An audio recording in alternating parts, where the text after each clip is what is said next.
আসসালামু আলাইকুম রহমতুল্লাহ।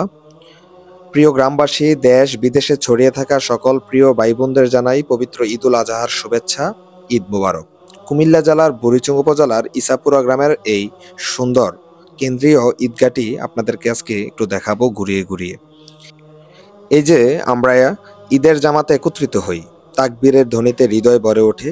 এই যে আমাদের ঈদগাহ, এর ইতিহাস কিন্তু কেবল একটি জমির নয়, এটি আমাদের পূর্বপুরুষদের স্বপ্ন, শ্রম, ত্যাগ আর ভালোবাসার ইতিহাস।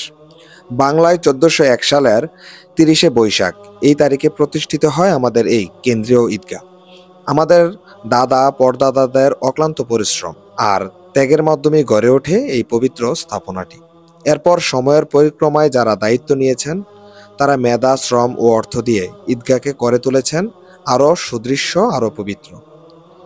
আজ পবিত্র জুমাবার, আজকের জুমার খুতবা এবং আগামীকাল ঈদের খুতবা, উভয়টাই ইনশাল্লাহ অনুষ্ঠিত হবে কেন্দ্রীয় জামে মসজিদের সম্মানিত খতিব, সম্মানিত ইমাম হজরত মাওলানা আশরাফ আলী হুজুরের পরিচালনায়। সময় যতই গড়িয়েছে, ঈদগাহের পরিধি রয়ে গেছে পূর্বের মতোই। তবে এর চারপাশের জনসংখ্যা ও ঈদের জামাতে অংশগ্রহণকারী মানুষের সংখ্যা বেড়েছে বহুগুণে। সেই চাহিদার কথা মাথায় রেখে দায়িত্বশীলরা ঈদগাহের পিছনের অংশে জমি পুনর্বাসনের উদ্যোগ নিয়েছেন। আলহামদুলিল্লাহ, গ্রামের মানুষের আন্তরিক সহযোগিতায় এটি সম্ভব হয়েছে। এই ঈদগাহে প্রায় ১৭ বছর ধরে জুমার খুতবা ও নামাজ পরিচালনা করেছেন শ্রদ্ধেয় খতিব ও ইমাম জনাব আব্দুল কাদের সরকার সাহেব। বর্তমানে দায়িত্ব পালন করছেন ইসাপুরা কেন্দ্রীয় জামে মসজিদের সম্মানিত খতিব ও ইমাম হযরত মাওলানা আশরাফ আলী মহোদয়।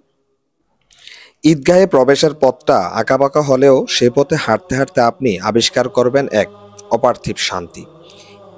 ঈদগাহের চারপাশ ঘিরে রয়েছে উইপিং দেবদারু নামক নয়নবিরাম গাছের সারি, যার নরম পাতাগুলো বাতাসে দুলে, যেন বলে ওঠে, আসো, আল্লাহর পথে ফিরে আসো। এই গাছগুলো শুধু নয়ন সুখী নয়, শব্দদূষণ প্রতিরোধে ও পরিবেশ শীতল রাখতে এক অপূর্ব অবদান রেখে চলেছে।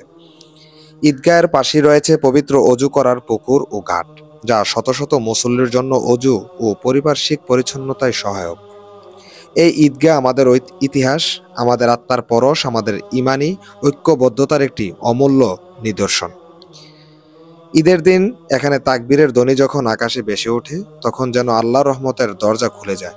এখানে নামাজ আদায় শুধু একটি দায়িত্ব নয়, বরং একটি অনুভব, একটি আত্মিক মিলন।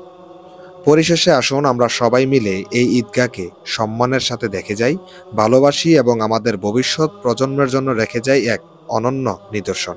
ঈদ মুবারক। ঈদ মানে ফিরে যাওয়া রবের দিকে, হৃদয়ের দিকে। আসসালামু আলাইকুম ওয়া রাহমাতুল্লাহ।